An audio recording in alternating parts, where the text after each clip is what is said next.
Welcome to the Mystery of Life. I'm Jo. And I'm Jonny. And today we're asking, what happened to JonBenet Ramsey?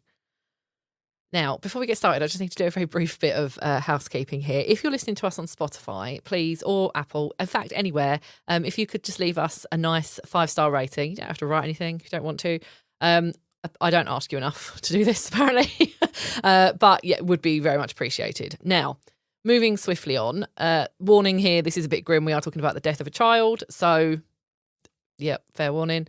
And every time we do the big ones, I always say this, but it's true because I always sort of think, well, there's so many people talking about it. I worry that we either won't do it justice or you've already heard it. And I think ultimately what's different is we have Jonny.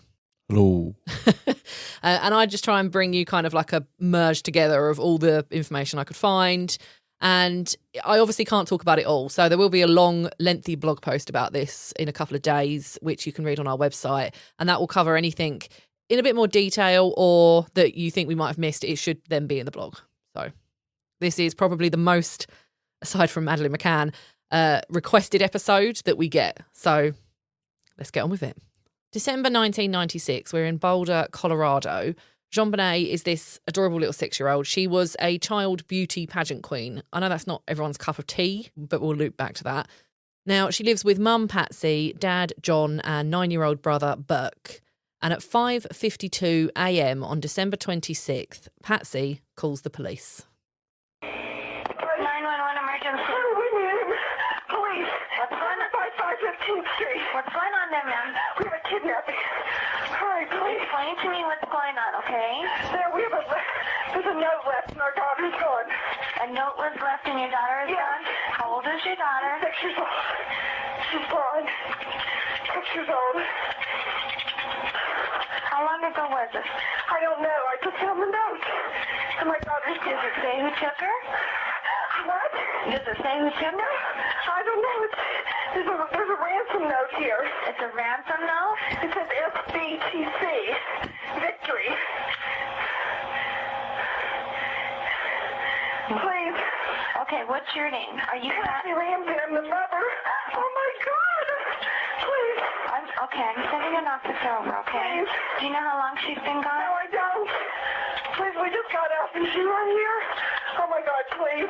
Okay, Please, there's somebody. I am, honey. Please. Take a deep breath, Please, okay? hurry. Patsy.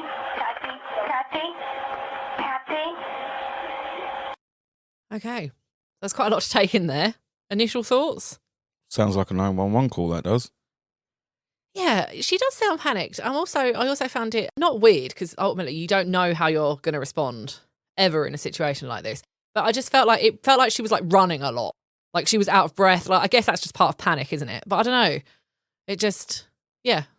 I mean, in short, in case those bits you didn't hear, I appreciate it was a little bit difficult to make out at times. She reports her daughter is kidnapped and that they've got a ransom note. She's saying that they got up and she was gone. Now, there was a note, and I'll put an image of the note and full text on the blog this week, but I think it's probably necessary if I read it. So here goes. Mr. Ramsey, listen carefully. We are a group of individuals that represent a small foreign faction. We respect your business, but not the country that it serves. At this time, we have your daughter in our possession. She is safe and unharmed, and if you want her to see 1997, you must follow our instructions to the letter. You will withdraw $118,000 from your account. $100,000 will be in $100 bills, and the remaining $18,000 in $20 bills. Make sure that you bring an adequate size attaché to the bank. When you get home, you will put the money in a brown paper bag. I will call you between 8 and 10 a.m. tomorrow to instruct you on delivery. The delivery will be exhausting, so I advise you to be rested. If we monitor you getting the money early, we might call you early to arrange an earlier delivery of the money and hence an earlier pickup of your daughter. Any deviation of my instructions will result in the immediate execution of your daughter. You will also be denied her remains for proper burial. The two gentlemen watching over your daughter do not particularly like you, so I advise you not to provoke them. Speaking to anyone about your situation, such as police, FBI, etc., will result in your daughter being beheaded. If we catch you talking to a stray dog, she dies. If you alert bank authorities, she dies. If the money is in any way marked or tampered with, she dies.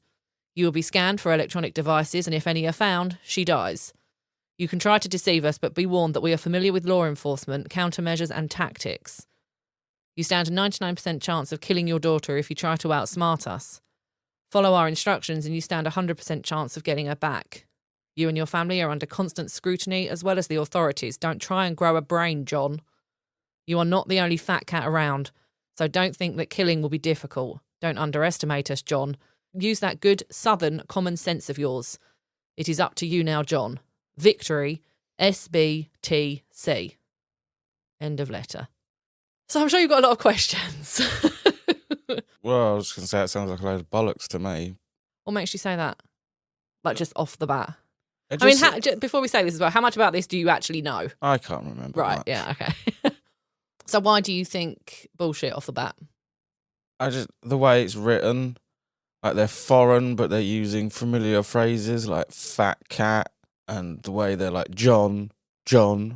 Over familiarity, I don't know enough about. Well, I think Ransom it's letters, I just suppose, that but it's yeah. John writing it, and he's trying to make it seem like it's not John writing. Yeah, maybe. And just the whole thing, it just sounded like something someone who's never written a ransom note thinks a ransom note should sound like.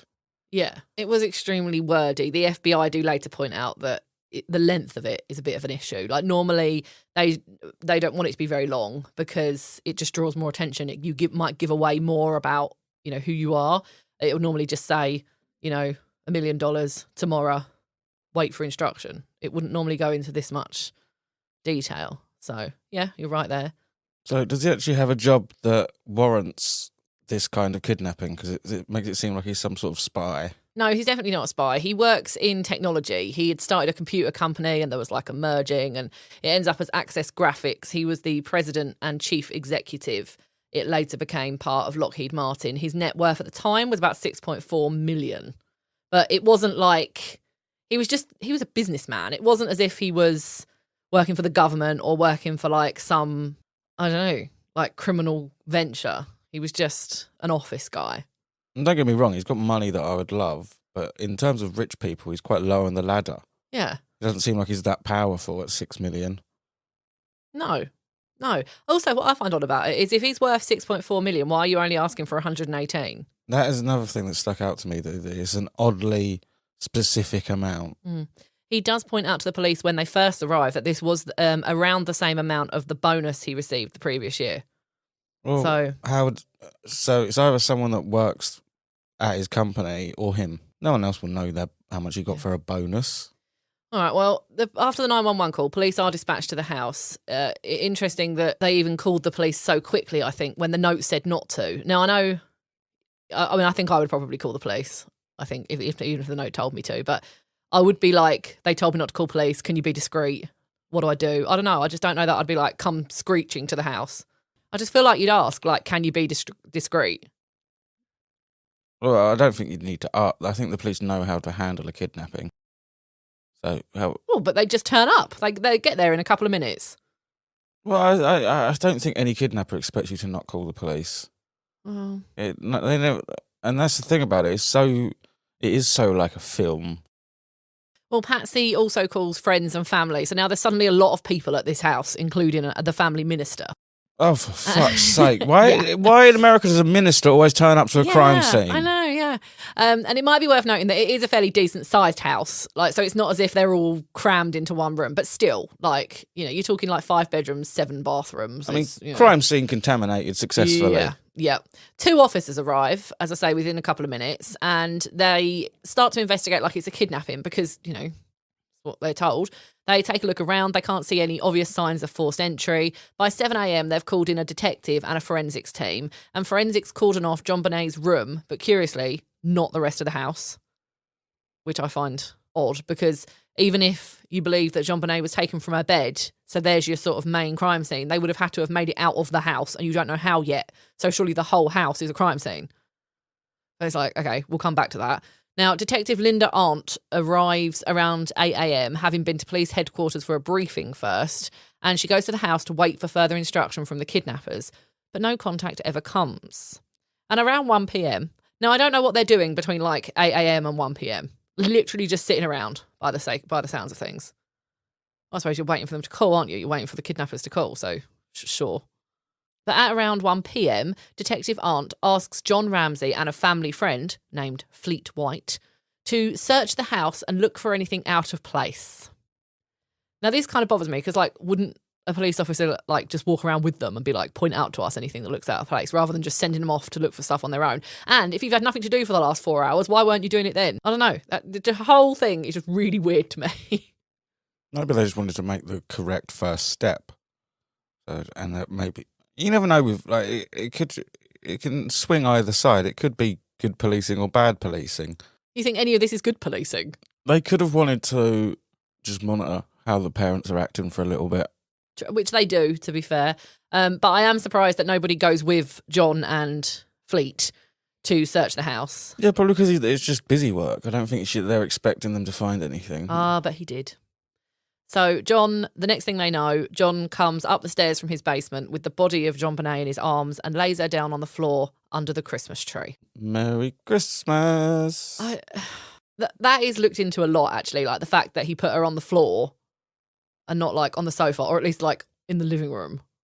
The fact that he's picked her up at all is a problem. I get that you must have been distraught and, like, but not contaminating a crime scene has always been a thing. Long before true crime documentaries became of interest. I would understand if he tried to, like, move her to see if she was still alive, but she very much did not look alive from what we've read. I don't know. I suppose you can't judge how you'd behave if you just found your dead child. It does seem peculiar to me, but again, you don't know. Now, I know what you're thinking. Why didn't anyone look in the basement before? I mean, it's a good place to look. And you would think that with all this time on your hands, someone would have at least done a, like, more thorough sweep of the house. Okay, leaning more towards bad police work now. Yeah. This is a bit of a point of contention. Officer French was one of the first officers on the scene, and he did have a look around. And he says that he was mostly looking for a point of entry or exit for the kidnapper, of which people do later find possibilities in the basement. But he said that the door that JonBenet was found behind was locked from this side, if that makes sense. So he didn't think that anyone would have been able to get out of it. So he didn't really look. Others say he did look, but the body was behind the door and a bit hidden. So either way, he didn't look thoroughly enough. But it also wasn't like just an open basement. You know, if you're like me, you're imagining you go down the stairs and you've got one big room, which is a basement, right? Yeah. Wrong. 5 rooms. Oh. Now, I wouldn't necessarily call them rooms. They're just like little areas, but there are walls and doors. So, yeah, it's not quite as straightforward as it sounds. Pretty much the definition of a room, isn't it? Yeah, I guess it is, yeah.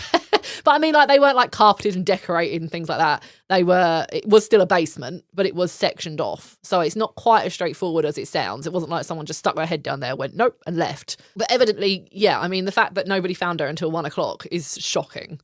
You would have thought you'd look thoroughly in your own house. You have nothing else to do. Just out of... You know, like when you've lost something and you know you've looked. Oh, yes, we've had that recently. and you look again. Yeah. Like, just out of wanting to feel like you're doing... I can't imagine not doing that with my missing daughter. No, yeah. I don't know. You couldn't just sit there, could you? You'd be... Or I think I'd be mad at the police for not doing it, even if I wasn't looking myself.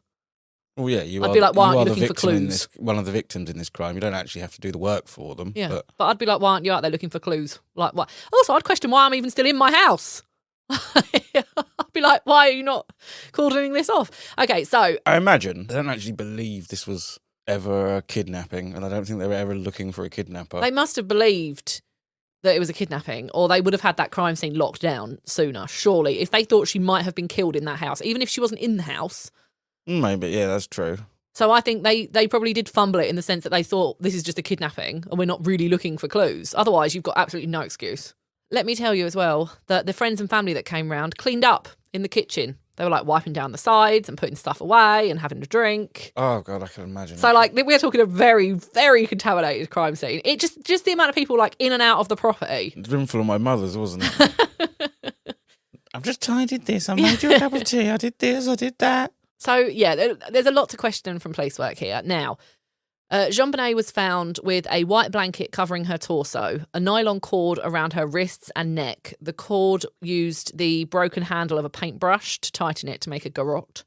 The bristle end of the brush that was broken to use to tighten it was actually found in a tub of Patsy's art supplies, but they never found the other part. So it was broken into 3, and they never found the other end. Well, this, for me, seals it as the father did it. Interesting. No one's going to come to a kidnapping and hope that there's stuff there to use. Yeah, but don't you think no one's going to come to a kidnapping and sit down? Oh, I haven't even told you. That it was, we haven't got to that bit yet. The note was written in the house. I mean, yeah, all you're not going to So, you're not going to sit down and write a very lengthy note. Gee, I in the do hope house. these guys have rope because I just couldn't be bothered. Okay, she also had her mouth covered by duct tape. Now, John removed the duct tape and loosened the cord. I'm not really sure about the blanket before he brought her upstairs. So just the crime scene of where she was found was also very contaminated. Now, her death obviously was recorded as a homicide. There's no real shock there, I don't think. The cause of death was recorded officially as asphyxia by strangulation associated with cranocerebral trauma. In other words, she was strangled and had a skull fracture. Ouch. Yeah. The autopsy noted that there was no evidence of conventional rape. I don't think we need to elaborate. This is traumatic enough. But there was evidence of vaginal injury, and the pathologist recorded that the vaginal area appeared like it had been wiped with a cloth, but no semen was found. So, I mean, there's a lot to unpack here, isn't there? There were two main theories that there still are really two main theories in that it was either family or a stranger. I mean, I guess that's like always true. That's pretty much it. They are two very broad options involving murder, yeah. Where do you want to start here? By Jove, do you know, I think I want to start with family. Okay, well, the media went with this theory pretty much off the bat, which I actually found a bit weird because they're a rich white family and normally they get a bit more sympathy, something I find infuriating about Madeleine McCann. So I was a bit surprised that they didn't get a bit more time before. Yeah, this is so loot. Like, no one's buying this. Like, they're selling it, no one's buying it. I will say, before we get into this, that the parents were never officially named as suspects by the police. Well, no, they've cleaned up all the evidence. All right, well, let's start with Patsy. So the media took this and ran with it, and I'm surprised that you didn't immediately go to mum here over dad, because everybody else did, and you usually, I don't know if that means that you're onto something they're not, or you just didn't see it. I bought her 911 call. You did? There was nothing that like jumped out at me that enough to like question it. Okay, well, so the media go with it. Now, Patsy had been a beauty pageant queen herself, and she had entered JonBenet into quite a few. There is a long list, I'll put them on the blog. This doesn't go down well with everyone in the media. Like I said at the beginning... Pageants never do. No, they're a bit of a weird one, aren't they? Like, you've either got people that think they're great or people that just think they're gross. I'll be honest, I don't really like them. I'm kind of a bit indifferent to them. If your kid is happy and looked after, fine. I just don't believe that a lot of the time they are. This is less about that. So she got quite a lot of slack for entering JonBenet into these. So the media had sort of turned on her. Public opinion sort of turned on her a bit. There was a lot of speculation that Patsy wrote the note.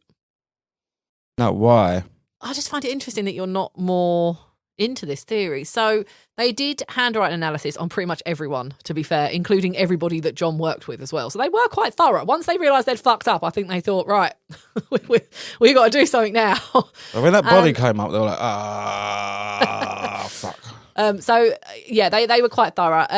They were able to rule out other family members, but not Patsy. And it was difficult because handwriting analysis has always been a bit of a kind of, it's not an exact science, you know? So that's why they couldn't say it was her, but they weren't able to rule her out because there was a lot of things that matched.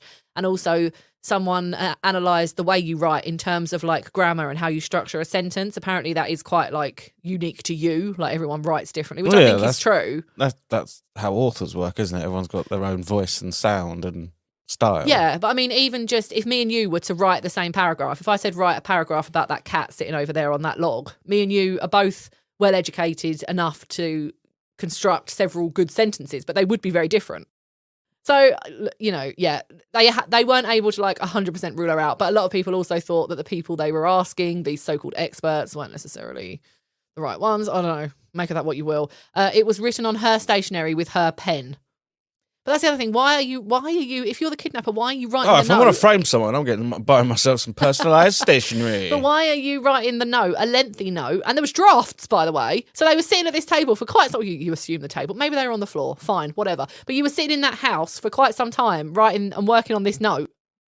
You'd at least think you'd like come prepared. Well, not prepared because you already come without any of the tools to contain the child once you've kidnapped it. You've had to get those on site.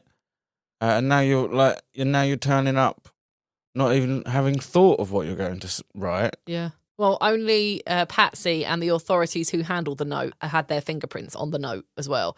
But like, it makes sense that she would pick it up and read it. Yeah. So, but this all went against her. It was proposed that maybe Patsy had struck JonBenet during a bedwetting episode and hadn't realised how hard she had hit her, and then strangled her to stage the scene. But there was zero evidence of that. Wait, That so is she was wetting the bed while hitting her child? No, that JonBenet had wet the bed, you fool. Burke, her brother, later said that they were never spanked. Like, nothing of the sort, he said. So... Well, if Burke says so. Well, they had been to a Christmas party at the White's house the night before when the police arrived. And when the police arrived on the morning of the 26th, she was actually wearing the same party clothes. Now, that for me is a big deal. This is like a society woman, like very proud of the way she looks and the things she wears. Like, if she was up all night, drinking or watching TV or whatever, she would have heard someone taking a good 20 minutes or so to write this note and, you know, killing her daughter in the basement. But if she'd gone to bed, would she not have been wearing some sort of jammies? I imagine so, but maybe she was in her underwear and it got dressed quick. Just grabbed the first thing that was slung on a chair. It's just the kind of family they are. I just kind of feel like she'd have like a robe on the back of the door and like silk pajamas on or something. And that's what other people said that knew her, that she was the kind of person that, like, she wouldn't be seen in the same outfit twice. You know, that would have been in the wash bin for the maid. Well, yeah, Like, everything goes out the window when your child is kidnapped. Like. yeah, I get that, but I just think it's weird that she was in the same clothes as what she was in the night before. I do think it's weird, but I do think as well that it could be incidental. One last thing about when she was found, the detective commented that Patsy and John had actually spent most of the morning apart, and that the detective found this quite unusual because in situations where something has happened to your child, parents tend to actually cling to each other, even those that, you know, may be divorced or whatever. They tend to even the ones that are faking it usually. But apparently, when John was walking up the stairs with JonBenet, someone had screamed out to call an ambulance, and everyone else in the house, because of course you got the whole crowd, ran to John and JonBenet, and Patsy stayed on the couch. Now, she did eventually make it over to JonBenet, but I don't know. I just feel like you would have been there, like, immediately. Okay, well, shall we move on to John? So there's kind of even less against him. Now, abuse immediately came up. And there was no real evidence of any kind of long-term abuse on John's part, really. There were several experts that said there were signs of chronic sexual abuse, but even if everyone agreed on that, which they don't, you've got experts disagreeing with experts all over the shop, everywhere in this. Even if you were able to agree that she had been chronically abused, you'd then have to prove it was John, which is very, very difficult to do. This type of abuse, yeah. You need that semen. The family doctor as well said that there was no evidence of that. And you would think that because they are trained, they've always been trained to look for stuff like this. Certainly in 1996, they were trained to look for signs of abuse in kids. So yeah, these police were trained to do a lot of things they didn't do. Well, yeah. Detective Arndt is said to have found his behaviour suspicious. She said that when she had arrived at 8 a.m, John had been making arrangements to pay the ransom. But when the 10 a.m. deadline passed, like, no one mentioned it. No one was like, it's 10 a.m. You think you would, wouldn't you? Because you're expecting the call by 10. I agree that is unusual. But then I also agree that also goes for Patsy. Also goes for the police. Oh, yeah. So, again, I don't know what to make of that. Interestingly, in 2004, he ran for state legislature in Michigan, where they then lived. They moved, which is an odd move for someone covering up a murder, because politicians, especially in America, really sort of are under the microscope. Obviously, I know they do get away with a lot as well, but yeah, I was going to say, covering up the murder of your kid and then going into office is an interesting move, because you think you'd want to keep a low profile. So I don't know how it makes me feel about him. Is he really ballsy? Well, if he feels like he's got away with it, Yeah. he feels like he's got the sympathy vote. But that's kind of like all there is on John. I mean, I know the abuse thing is serious. Like, if you believe It's a serious that, accusation, but there's no real evidence of it. I mean, there was evidence that there was vaginal injury that night, and apparently her hymen had a 1 centimetre tear. 1 centimetre? He's got the world's smallest penis. No, but that's what I was talking about. Conventional. There was no sign of conventional rape. So there was obviously, her. yeah. Oh, God, this is grim. Yes, it wasn't conventional. So there was touching. Let's leave it there. Either way, that's still abuse. I'm not saying it's right. I'm no. just saying it's... Okay, well, now that we've established that grim fact. It's just weird. It is, but then that's what's difficult about this. There are some signs of abuse, but chronic abuse, the experts argue about that. Yeah. Okay, so how about Burke? Well, Burke, I'm struggling getting past the UK slang. Yeah, you Burke. Sort of means idiot for those that aren't of the UK. But what do you think of him as a suspect? I little mean, 9-year-old Burke. I In mean- 1998, police stated that Burke was not a suspect. John and Patsy said Burke was asleep the whole night and awakened a few hours after police arrived. That I found a bit weird because, like, kids are normally up at the crack of dawn and now you've got this one sleeping in when, like, there's a whole host of people downstairs. Yeah, I don't buy that. And some speculate that you can hear Burke at the end of the 911 call when Patsy thinks the call is disconnected. Now, you can't hear it well enough to play on here because you can barely hear it on the actual call, but some people have tried to enhance it, and the police tried to enhance it. And they think that and I'll put a link to this in the blog so you can hear it, but they think that they hear Patsy say, "Help me, Jesus, help me, Jesus." And then John says, "We weren't talking to you." And then people think you can hear Burke say, "But what did you find?" That's weird. Yeah. And it does sound like that. But it's one of those things where it's like when you watch it, it's a video on YouTube of where they've like people have like enhanced it. You see text. And a lot of the time, you know that your brain will hear what it says on the screen. And then once you've heard it, it's difficult to unhear. So it's difficult now. I don't know if that's really what I'm hearing. But there was a lot of speculation as to whether or not he was genuinely asleep the whole time. And this might be a good time to talk about the pineapple. Okay, so the pineapple then. Now, JonBenet's autopsy showed that she had eaten a vegetable or fruit material, which may represent pineapple. Right. And that was a few hours before she died. Photographs taken in the house on the day of the disappearance/murder show a bowl of pineapple on the table with a spoon in it. But John and Patsy don't remember putting the bowl on the table or feeding pineapple to JonBenet. They did find Burke's fingerprints on the bowl. But also, people were like cleaning up and contaminating the crime scene. And I also wonder if it was the night before, why no one's cleaned it away? If you've got people in there washing up and tidying down the sides, let's remove this bowl of putrid pineapple that's been sitting out all night. So it's like a bit weird that it's even there at all. And I mean, it comes up a lot. It might have been nothing. It might not have even been pineapple. They're relatively sure that it was, but you know, they can't be 100%. And they'd been to the party that night, so maybe a friend or family member put the pineapple out that morning for Burke to eat, although no one remembers doing it. And is it that weird that there's a bowl in the house with Burke's fingerprints on it? Because he does live there. Yeah, I'm not sure what the connection to the pineapple is though. Well, the fact that she ate it and no one remembers feeding it to her. Did they get up in the night? Did she? Okay, so there was a CBS show in 2016 where a panel of experts put forward that maybe Burke struck her when she took some of his pineapple. Now, this is a wild claim because, like, okay, fine, the theory that Burke killed her is not that wild. That is a possibility. But the theory that he killed her because she took a bit of pineapple, when this may or may not have been pineapple, and we don't really know when it made it onto the table, is weird. It's a bit much. Yeah. There's not much to, like, hold on to here, though, so I suppose people are just grasping. Well, Burke actually filed a defamation claim and CBS tried to get it dismissed, but the judge actually allowed it and they settled out of court. Now, the show included Jim Clemente, who was an FBI profiler, and Laura Richards, who's a Scotland Yard behavioural analyst. And I actually have a lot of respect for them. I didn't see this particular show, certainly not at the time. I'm aware of it now.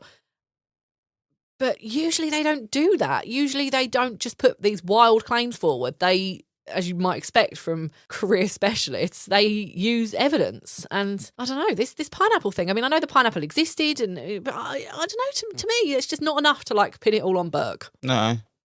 Easy target as well. Now, there were marks on JonBenet that experts suggested might have been from a stun gun. But forensic investigator Werner Spitz, who was also part of this CBS team, you might remember him. He commented on the Casey Anthony case and OJ. So he's about. And the staircase, I believe. Yes, I think he did. Yeah. That's actually one that you're more up to date on than I am. You are quite If he's the guy I'm captured by that thinking, one. he's the guy that usually has a different opinion to everyone else. Well, he thinks that the marks that people thought might have been from a stun gun were actually marks that were caused by Burke poking his sister with a piece of his train tracks, trying to get a response from her dead body. Anything to back this up? Other than the fact that the train tracks were a similar shape to the shapes found on JonBenet. So, okay, that's relatively significant. but they don't know. Just because he found her doesn't mean he killed her either. He stayed silent, and the Ramseys did a really good job of kind of shielding him from a lot of this as far as they could. And you got to remember that if they were all innocent in this, then that's like sucks that people are blaming your 9-year-old. But in 2016, he does do an interview with Dr. Phil, and he swears blind he wasn't involved. And I don't know, there'll be a link to it in the blog this week. Watch it. He doesn't come across as someone that killed his sister aged 9 and then grew up relatively normal. He does smile throughout the whole thing, which a lot of people give him a very bad time. He doesn't about. even remember this girl. But he does, but not. He doesn't come across as someone. If you're a 9-year-old killer, I don't believe that you've then gone the rest of your life normal. And he does seem normal, apart from the fact that he's got this weird smile. But experts agree that like it is more of a grimace, and it's very like anxiety based. It's not happiness. It's not. Oh, I killed my sister and I'm happy about it. Not at all. Like, people laugh when they're anxious and other things like that. There's not. I don't know. So, what do you think about Burke? The reason this is such an enduring mystery is because there's no way to lean. You've really got to like take a leap of faith on what you feel. And I'm not feeling it with Burke. I reckon probably everyone in that house was involved to some extent. Burke may have poked her with a train track. His mum may have wrote the letter, but I think that the husband killed her. Okay. Well, both parents gave televised interviews and did speak to the police, but it tended to be on their terms. They said they didn't want to dissuade police away from any theories about intruders. They didn't submit to a formal interview for 4 months, which I thought was a bit weird. Can't you force that? I know you can't force someone to talk, like Fifth Amendment and all this, but like surely you can force them to at least sit down and have an interview, even if you just say no comment. I struggle with this because they're just doing things intelligently. This is how. But I mean the police. Can't the police say you need to come in and have a formal interview? Not without evidence. Well, so they did offer a $100,000 reward for information in April 1997. In October 2013, there was unsealed court documents released that showed that a grand jury was called in 1999 who had actually recommended filing charges against Patsy and John for, quote, permitting the child to be in a threatening situation. But the DA felt there was insufficient evidence and chose not to proceed with charges. John and Patsy were also accused of hindering the prosecution of an unidentified person who had committed the crime of murder in the first degree and child abuse resulting in death. That sounds like they did, like, we can't get them on murder. Let's try and get them on something else. They didn't get them on anything. They were never charged with any of this. It was all recommended by a grand jury, but nothing ever happened. They didn't feel like they had anything to actually what I pin mean, on like, them. yeah, but again, they just sound like clutching at straws. Were they subject to lie detector tests at any point? No, they were asked. They refused the FBI ones, which now, again, like you just said, it puts you in a difficult position because they were doing the right thing. I feel the same way about lie detector tests. It's like, it's fully your right and you really shouldn't take them because they don't stand up in court and they can just make things worse. But at the same time, when you refuse to take them, it makes me think, So it's like, it's a really difficult one with lie detector tests. They did take some lie detector tests in the end that they paid for, and there's a fair amount of them that were inconclusive, and people felt that it was like they kept going until they got the right result because they're paying for them, but they never did the official FBI one. And ultimately, it doesn't really matter, does it? If it's probably easier to lie if you're setting the questions. Yeah, so there were claims of a paedophile ring, including JonBenet, Ramsey, and Fleet White and friends. A paedophile ring wouldn't use your own child. No, but there was the idea that John passed her around. No, I think there'd be more evidence of chronic abuse if that's what's happening, because you wouldn't just stick to non-conventional rape. But there was someone called Nancy Krebs who alleged she was raped by John Ramsey and friends, and gave like a lengthy police interview, which will be in the blog. But eventually she was actually found to be subject to a missing persons report in California, and she was a witness in 2 other homicides. So that kind of got disregarded pretty quickly as well. Sounds like a serial witness. Yeah, some people just like to involve themselves, don't they? Moving on now to the stranger or intruder theory. So police/investigators were accused of not looking at this theory in enough detail in the early days. They mainly focused on family, but by October 1997, they have 1,600 people as persons of interest logged. They just go through the phone book. I mean, that's a lot, isn't it? I mean, it's good in the sense that, like, you know, you've got something to go on, but it's also insane because are you really going to be able to give all of your attention to 1,600 persons of interest, given that you couldn't shut down one crime scene? In 2002, a new district attorney was appointed and they pursued this theory in a bit more detail. In 2003, they were able to determine that trace DNA found on JonBenet's clothes belonged to an unknown male. Now, this doesn't sound like much, but it means that the DNA they did have wasn't from the family. That's interesting. Yeah. And in 2008, the DA sends a letter to the Ramseys saying sorry and declared the family completely cleared by these DNA results. Exonerated them publicly and completely. That's also a bit much. Isn't it? Now, a lot of people weren't happy about that, saying that this tiny piece of evidence doesn't clear them. It's all, it helps. It helps build a case, but it's not. And a lot of experts argue about how relevant this DNA really is. And we'll come to this in a bit more in a minute, but it is a very small amount of DNA. So, and the crime scene was incredibly contaminated. Could have been like passed on from someone else. Yeah, so complete exoneration publicly is like a big deal. It's the sort of thing, it makes the idea of an intruder more intriguing. Yeah, I mean, so you have to look at that. Given this now, like, announcement, you've got to, I guess, look at this with a bit more effort. Like, I think you have to put more effort into this theory if you've just completely exonerated the family. Yeah, when there's this bonkers theory and they had no evidence of anyone ever being there. No, so in 2009, Boulder police actually got the case back from the DA and reopened the investigation. And by 2016, more advanced DNA techniques were available, and that suggested that there was genetic markers in the DNA from 2 individuals other than JonBenet. Now, experts have been arguing about this for years. Some say this DNA was found in other places around the house and therefore must have been the killer. Others say this type of trace DNA can come from totally innocent places and it means nothing.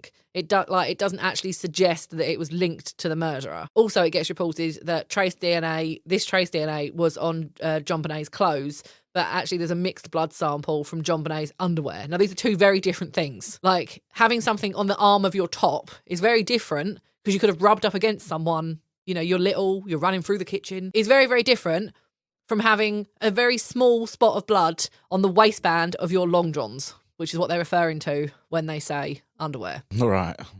So there's a picture of it on the blog. It's not as graphic as it sounds. It is a piece of material that's been cut off the long johns. And you can see, and it's a very, very small sample. Experts have been arguing about this for years. What to make of it? I really don't know, because it's not, you can't get a group of experts to agree on how important it actually is. Probably means it's not. And I also think as well, like, they go on to rule out a lot of people based on this DNA, including the parents, which I think is not quite right, because you can't really agree how important it is. And just because one person was involved doesn't mean another person wasn't. I don't know.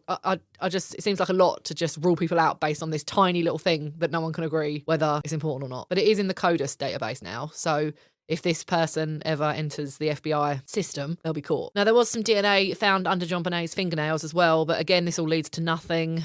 There's a whole list of places where DNA were found, and some of it really is potentially completely innocent. Like, could have just, I mean, yeah, there's weird DNA probably on me, on you. Yeah, trace DNA, literally. I mean, you can go to a shop and come back with trace DNA. So it really is difficult to pin down here, I think. There was talk about when the clothes were manufactured, did the trace DNA come from the people packaging the clothes? So I've got a whole list of, rather than list every single type of DNA that was found, and ultimately what you need to know, I'll list it on the blog so you can read it and see it. But what you need to know is that this all came to nothing.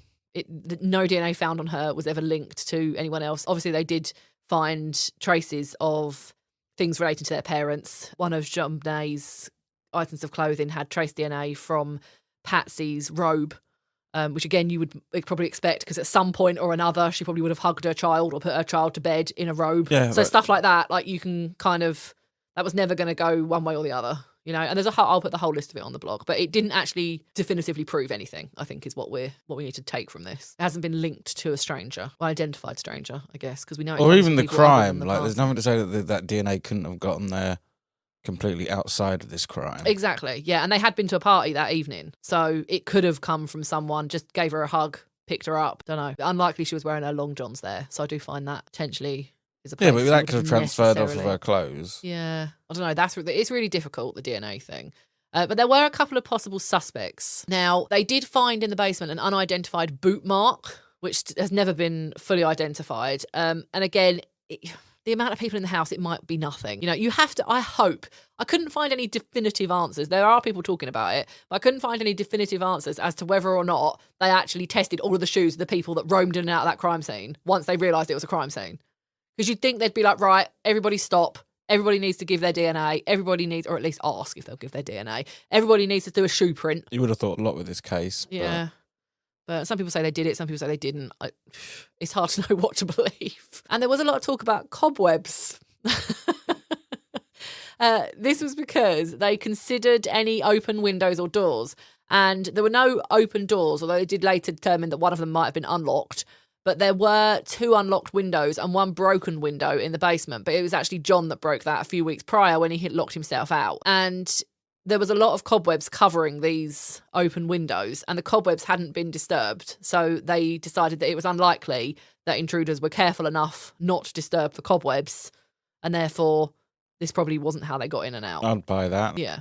But also, spiders are fast. So it does depend on when they were looking at these cobwebs, because we've got a spider that's currently living in front of our video doorbell, and he redoes his web every night. Like, he is speedy. So, and he's only a little spider. I imagine they're the dusty kind of been there forever. It sounds like it, yeah. Type cobwebs, not a fresh new one with a spider set that lights up. So under this possible intruder theory, there's loads of. I'm guessing with the intruder theory, the narrative is they went to do the crime badly, didn't take any of the stuff with them, didn't even take the letter with them. Wrote it there, somehow didn't wake anyone up. Yeah. In their fumbled attempts to get JonBenet out of the house, oops, I've killed her.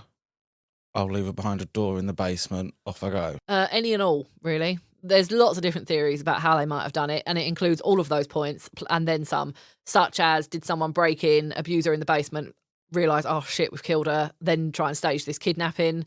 Did someone intend to kidnap her, like you say, accidentally kill her? I just think you'd take the body, because even if you've killed her, you could still get the money. If you were but what if you never meant to? It's like this is the backup. Yeah. Like, now we're going to leave her here.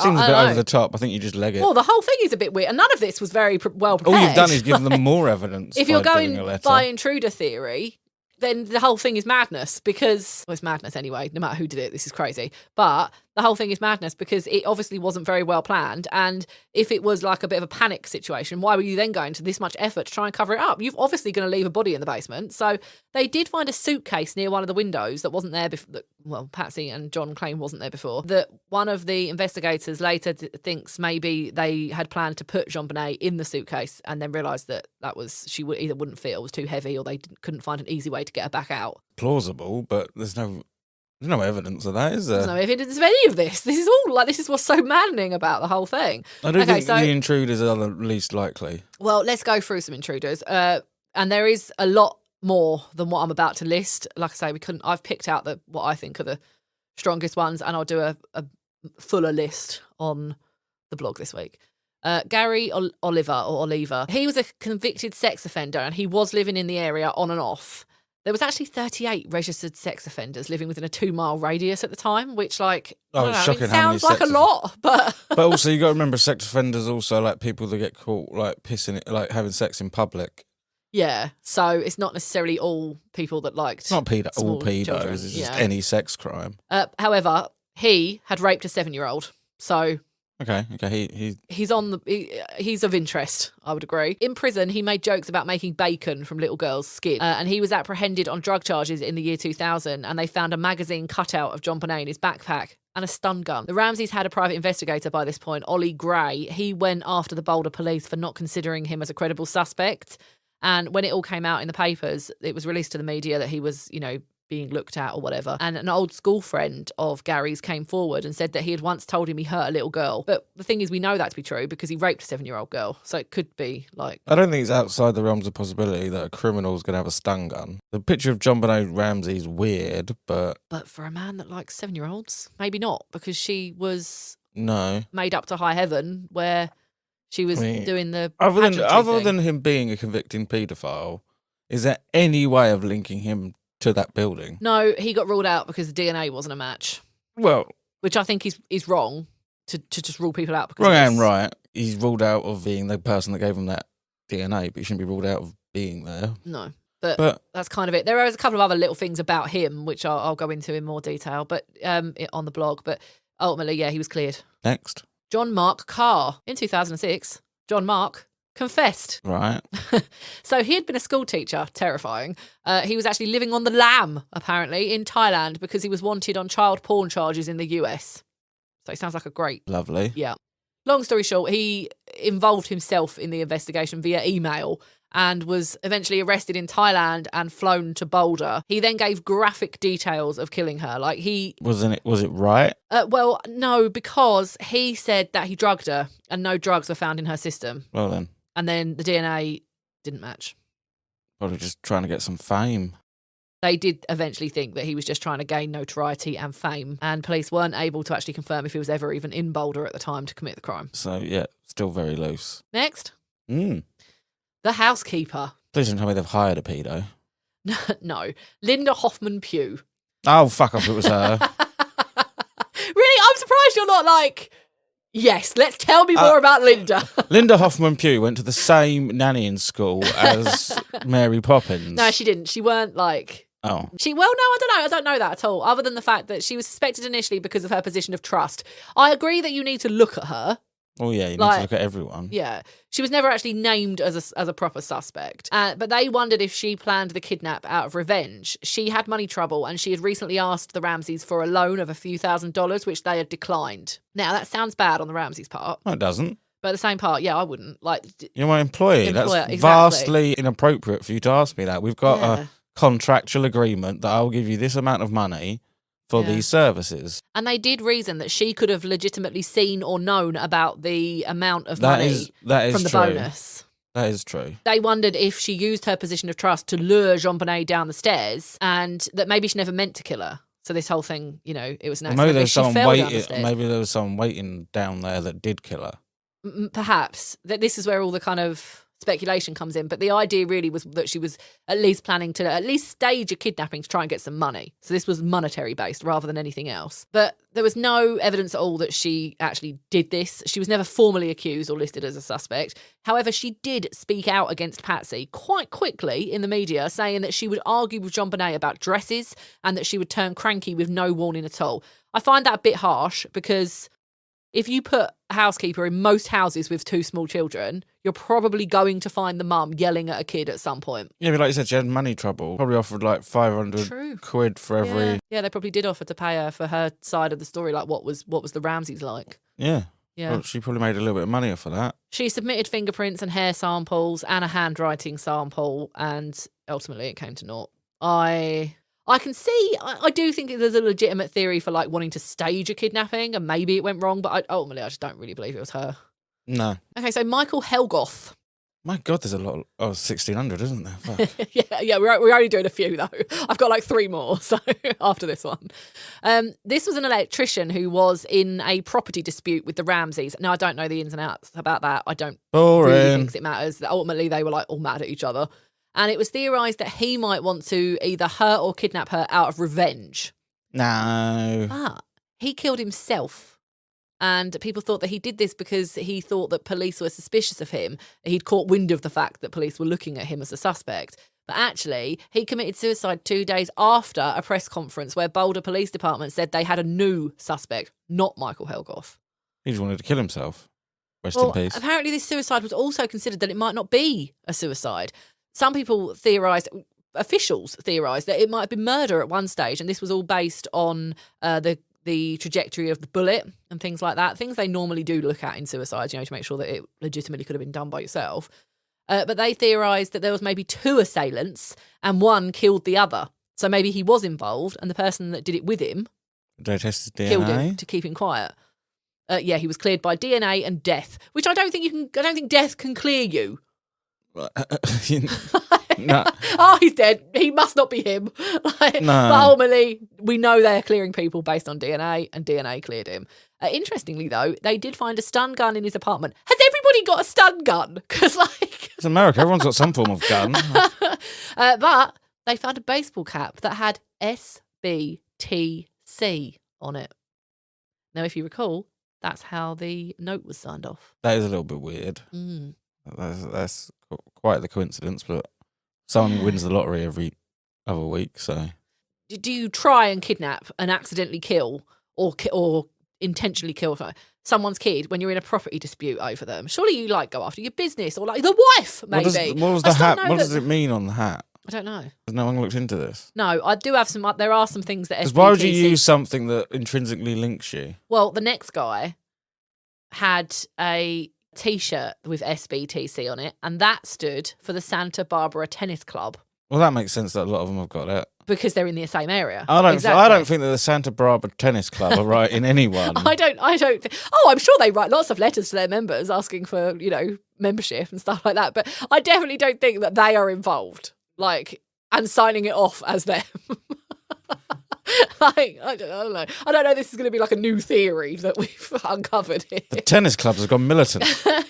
So it could have been that, but I couldn't kind of find what they determined that was. They just he died, and they were like, no, it's not him.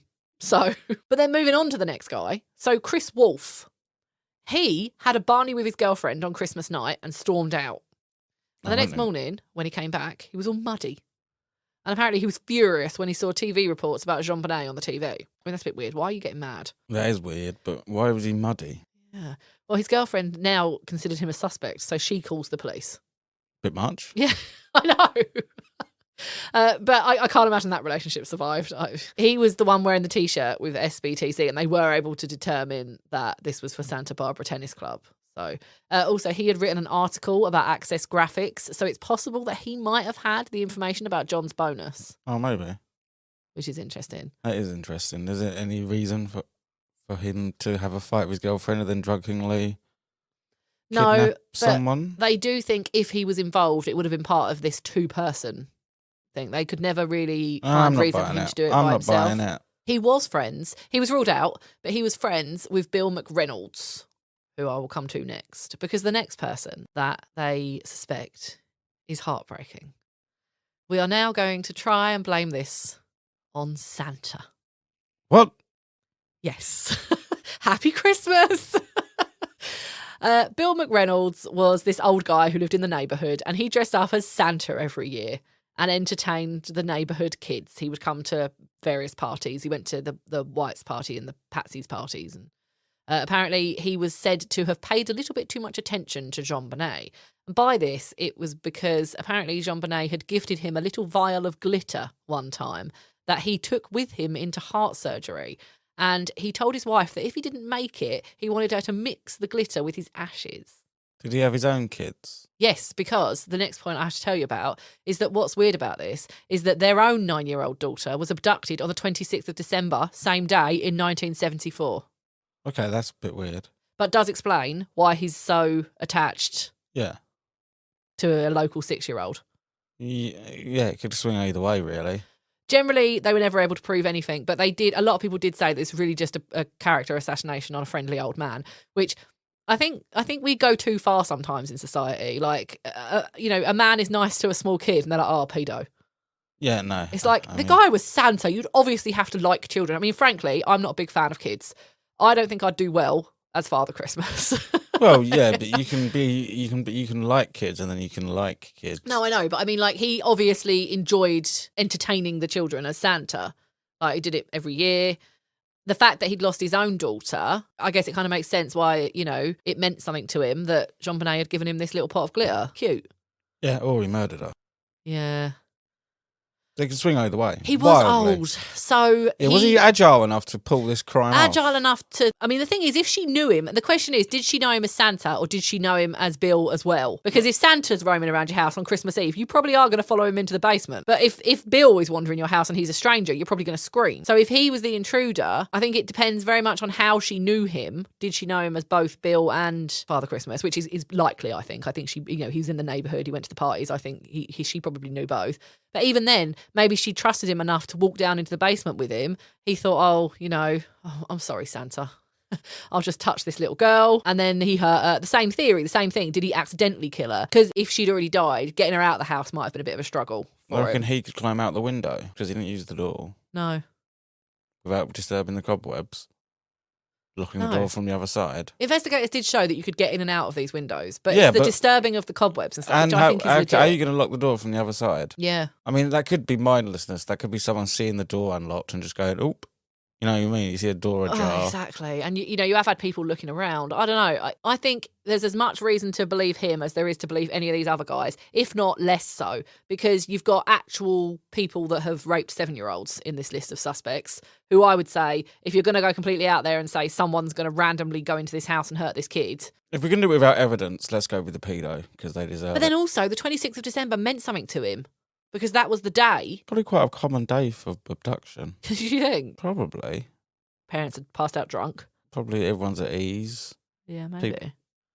People get funny about kids around at this time of year. There are a list of other people, some other convicts, some who had shown maybe a little bit too much interest in JonBenet, one who had a shrine to her in his basement, and their previous photographer. But it all came up short. I'll write you a list in the blog, but none of it is all like this. You know, these are your best suspects. Pretty weak pool. They're good in the sense that, like, it makes sense for a lot of it, but there's Yeah. in the sense of like having evidence or having anything even like strong, you know, any strong circumstantial evidence. We don't really have that either. No, this is and will always be a mystery. There isn't enough, and I think it's probably the failings of the police early on. Well, the police obviously were criticised big time. The initial crime scene was mostly the biggest issue because that fucked it all up.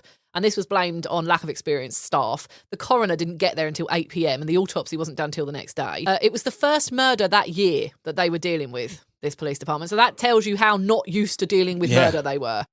So in that sense, it kind of makes sense they're blaming it on inexperience. They eventually called Lou Smith out of retirement, who handled 200 homicides, and he was of the intruder theory. But ultimately, lots of investigators over the years resigned over this, saying that they weren't being taken seriously or wasn't looking at the theory that they believed, and that included Lou.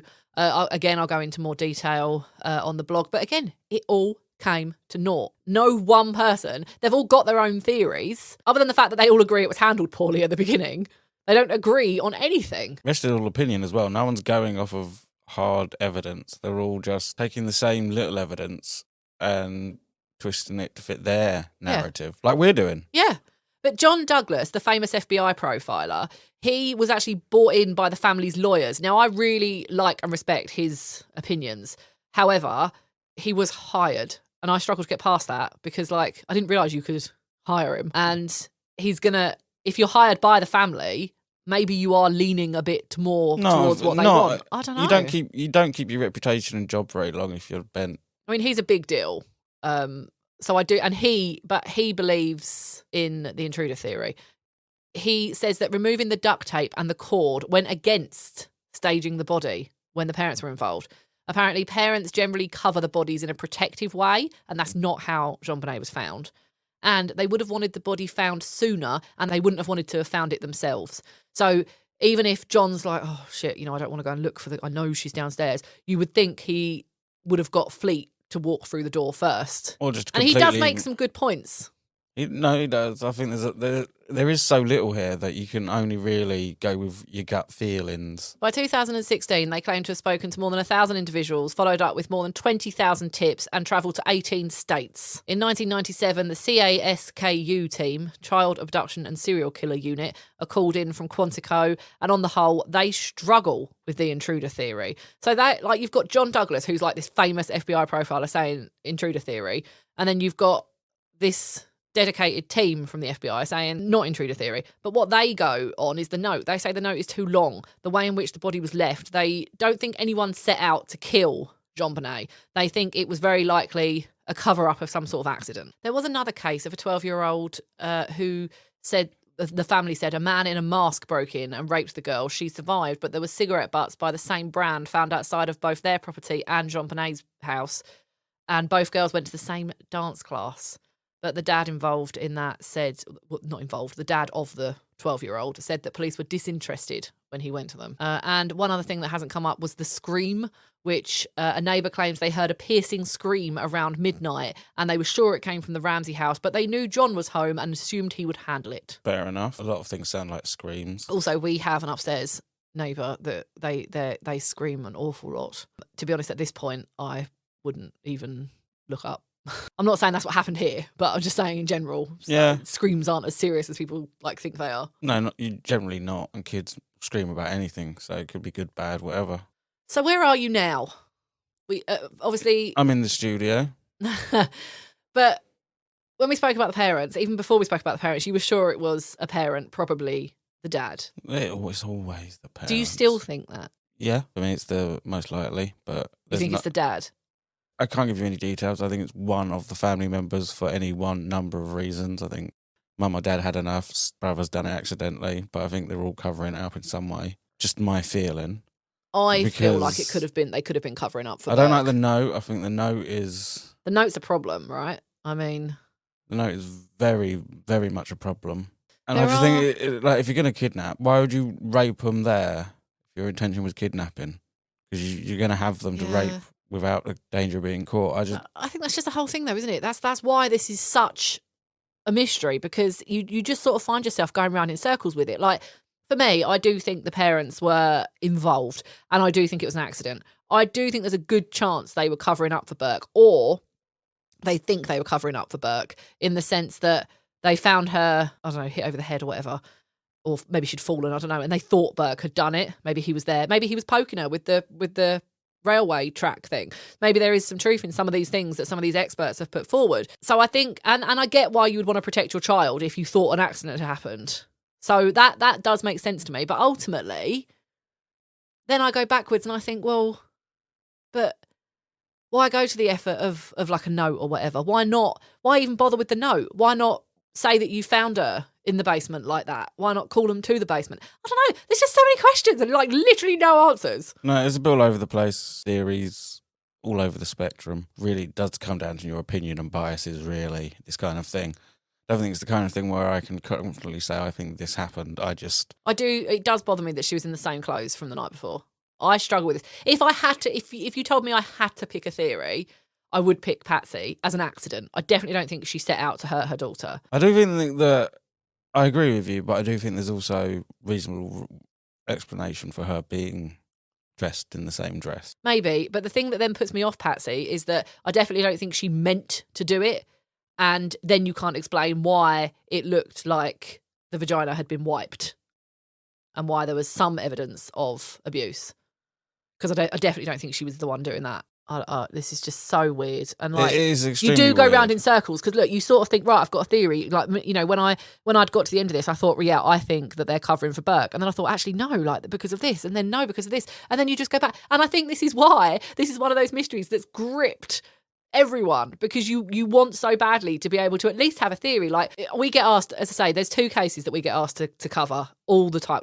Once a week I get messages about them, and it's JonBenet, Ramsey and Madeleine McCann. I can't do Madeleine McCann yet because I feel so strongly about it, and that is honestly going to be like maybe even a mini series in the future. I don't know, one day, I promise. But with this, I've got an opinion on Madeleine McCann. I've got a very strong opinion on what I think happened to her. But this, I'm literally back and forward constantly. And I think everyone is, aren't they? So like, even you normally you're able to form a strong opinion one way or the other, even without evidence. But I don't think you can here, can you? It could be any of the above. Is that one of the tick boxes? Yeah. Any of the above? And I feel like as well, for the first time in a crime where you're not able to form a proper sort of concrete answer, at least for yourself, even you're frustrated by not knowing a bit more about this one, aren't you? I don't know if it was through effort or blind luck, but someone's committed a very good crime here. There's nothing. No. Other than a body. Think of the crimes that they've managed to solve. Yeah. There's nothing. No. And it's not like no one's looking at this. This is still an open case. It's got celebrity profile after celebrity profiler covering it. It's got every high-profile podcast covering it. It's everywhere. There's documentaries. This is still being spoken about. Maybe one day we'll learn something new. Patsy died in 2006. If she knew something, it's gone with her. And Patsy and John stayed together until she died, but John is now remarried. And you would think that if there were any hard feelings, if one blamed the other, if one covered for the other, maybe he would have come out with that now. But he's obviously in it too at this stage. And then I'm just back round in not knowing and back round to these circles. So I think we're going to call it here. Have you anything else you want to query, put out there to the world about this one? Not really, no. Only that, like, they did some wrong, but nuts to be in the policeman on this case. It's gonna suck. Yeah, I mean, like various police have and investigators have resigned or been fired or been reassigned and been suspended and things like that. So they're trying to work it out now, but I feel like so much damage was done in that first morning where they didn't get it right. And maybe that's not anyone's fault. One murder a year, that must be unheard of. Everyone's fucked up at their job. Just sometimes your job has consequences and it's unfortunate, but humans be human.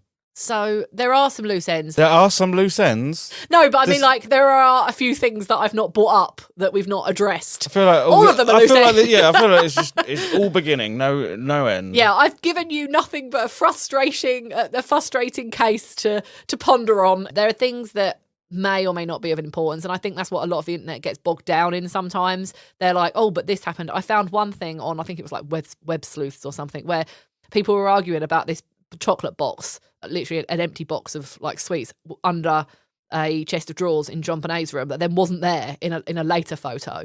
And it's like, okay, but even if it wasn't there, even if it's part of the crime, what does that actually prove? What is it going to prove?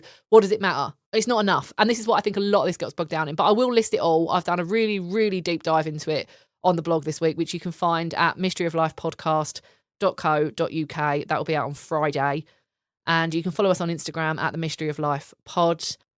And we are sticking with you all throughout Christmas. You've got your Christmas episode next week, and then we'll still be with you during Christmas and New Year. You know, not the most festive episode we've done, but it did happen on the 26th of December. So, you know, fitting, I suppose, that it's... La la la la la la la la la. And we'll see you next week for our Christmas episode. Goodbye. Bye.